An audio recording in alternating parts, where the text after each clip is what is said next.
بسم اللہ الرحمن الرحیم۔ کس صورت میں ایک چیز ضائع کرنے پر دو چیز دینی پڑے گی؟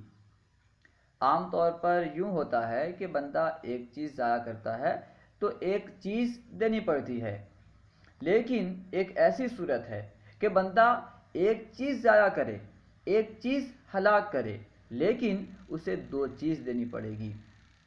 اس کی صورت یہ ہے کہ اگر کسی بندے نے ایک پاؤں کا موزہ ضائع کیا، ایک پاؤں کا موزہ ہلاک کیا، تو اس صورت میں اسے دونوں پاؤں کا موزہ دینا پڑے گا، کیونکہ جو ایک پاؤں کا موزہ باقی رہا گویا کہ وہ کسی کام کا نہیں رہا، اسی وجہ سے اسے دونوں پاؤں کا موزہ دینا ہوگا۔ اللہ و رسولہ اعلم۔ السلام علیکم ورحمۃ اللہ وبرکاتہ۔